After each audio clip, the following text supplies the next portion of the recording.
Drugs और बॉलीवुड पर एक तरह से लगातार ऐसा लग रहा है कि गैंग वॉर की स्थिति बनती जा रही है, खेमे बदलते चले जा रहे हैं। और इसी बीच मी टू का एलिगेशन बड़े पैमाने पर भी लगने की बात सामने आ रही है। बॉलीवुड के नामी और प्रतिष्ठित डायरेक्टर अनुराग कश्यप पर बेहद गंभीर और संगीन आरोप लगाए जा रहे हैं। एक्ट्रेस पायल घोष ने अनुराग कश्यप पर यौन शोषण का आरोप लगाया है।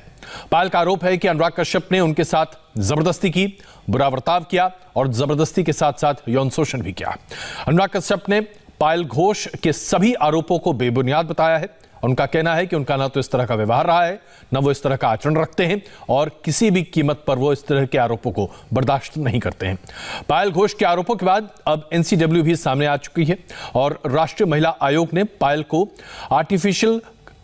ऑफिशियल कंप्लेन करने के लिए कहा है।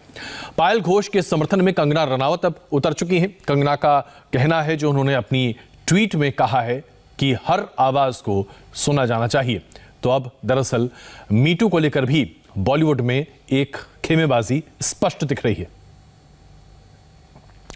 तो ये हम आपको बता रहे हैं कि अनुराग कश्यप के लिए मुश्किलें बढ़ रही हैं। उनके ऊपर एलिगेशंस लगाए जा रहे हैं, आरोप हैं, और इन आरोपों में दरअसल कितना दम है ये तो सत्यापित होने के बाद ही पता चलेगा। लेकिन अभी जो स्थिति है वो अपने आप में विकट हो सकती है अनुराग कश्यप के लिए। पायल घोष ने अनुराग कश्यप पर जो गंभीर आरोप लगाए हैं उसे लेकर हमारे संवाददाता नम्रता दुबे ने पायल घोष से बात की। जरा देखिए पायल घोष क्या कह रही हैं। ट्विटर पर आपने अपनी बात रखी, तो सबसे पहले पायल उसी से शुरुआत करते हैं कि कैसे अचानक से इतनी बेबाकी से, इतने कॉन्फिडेंस से अपनी बात रखने का जज्बा आया।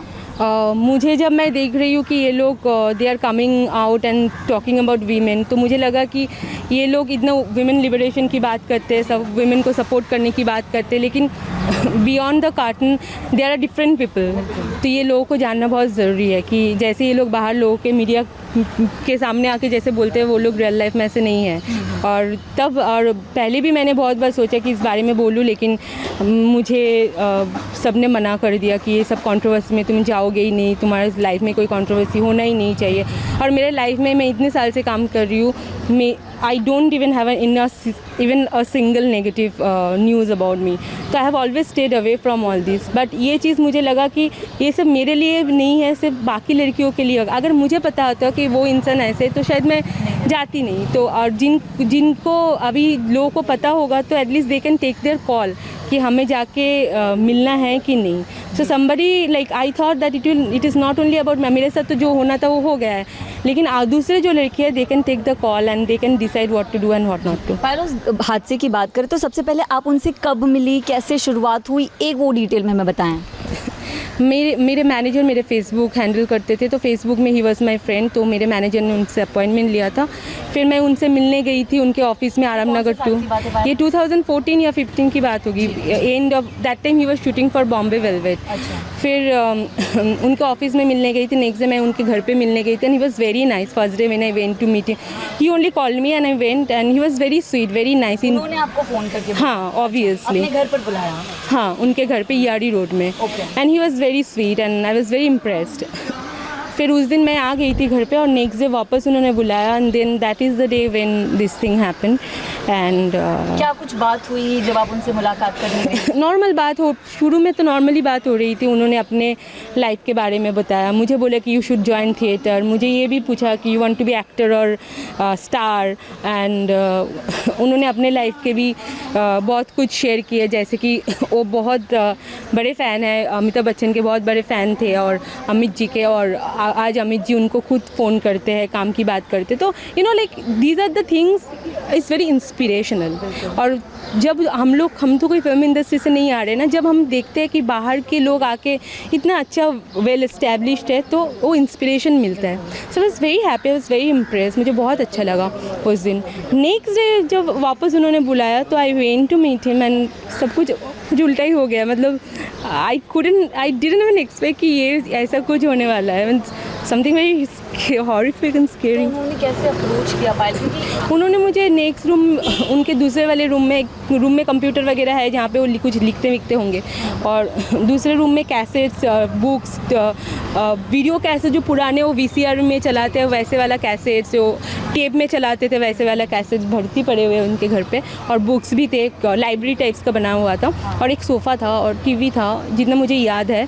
और तो सडनली वो ऐसे बात करते करते started making me uncomfortable, and फिर उन्होंने मुझे कुछ एग्जांपल्स देके एंड मुझे कन्विंस करने की कोशिश किया।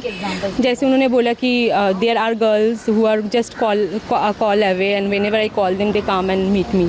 तो ऐसे जब उन्होंने, उस टाइम भी मुझे बहुत बुरा लगा था कि how could even take people name, क्योंकि उनके ही लोग हैं ना, वो मुझे कितने दिन जानते हैं, 2-3 दिन जानते हैं, तो लाइक कैसे तुम इतने सालों से जिनको जानते हो, तुमको लॉन्च किया, उनके नाम कैसे एक बाहर की लड़की के सामने ले सकते। Then he try to convince me, और मैंने सर बोला कि sir I will come later but I am not mentally prepared right now, let me go. तो फिर भी उन्होंने मुझे बहुत तरीके से कन्विंस करने की कोशिश किया, और चीज़ें भी वैसे ही मतलब आगे हुआ। और फिर उसके बाद जब he realize that I am not at all ready for it, then he said next be mentally prepare next time when you come and will have good time. अच्छा, उन्होंने आपसे कहा कि आप नेक्स्ट टाइम प्रिपेयर हो जाइए। हाँ, will have good time. या ओके, इसके बाद कोई मुलाकात हुई, कोई मैसेज, कोई कॉल? मैसेज में बात होती थी, फ़ोन पे भी बात होती थी, उन्होंने बहुत बार मुझे बुलाया लेकिन मैं कभी नहीं गई। मैसेज जो आप दिखा सकती हैं? अभी 2015 में मेरा फ़ोन भी अलग था, और फिर उन्होंने मुझे व्हाट्सएप पे भी ब्लॉक कर दिया, तो अभी कुछ नहीं मिलेगा। उन्होंने आपको ब्लॉक कर दिया? या जब मैंने उनको ट्वीट किया था 2000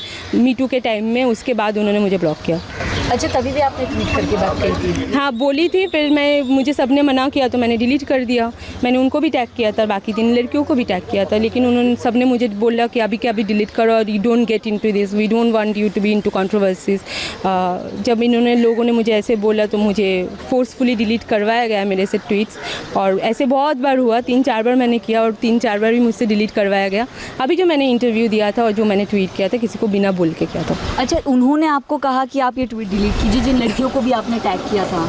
नहीं, उन लोगों ने कुछ नहीं बताया। मेरे फैमिली से, मेरे फ्रेंड्स, मेरे लोग बोले कि तुम स्टेप आपने उठाया, फैमिली सपोर्ट कर रही है, फैमिली? नहीं, कोई सपोर्ट नहीं, मैं किसी को बोला ही नहीं, लेकिन I wanted to talk about this, so I came out. और अभी भी जब न्यूज़ वगैरह में मैंने खुद से तो किसी को कुछ नहीं बताया, जब न्यूज़ में देखा तो they are saying why you got into this, तो वो यहाँ पे तुम्हारा करियर ख़राब हो जाएगा, तुमने इतना कुछ करके बॉम्बे आए हो, तुम्हें फिल्म करना है बोल के, and then you are taking पंगा with all this people, and what is the requirement.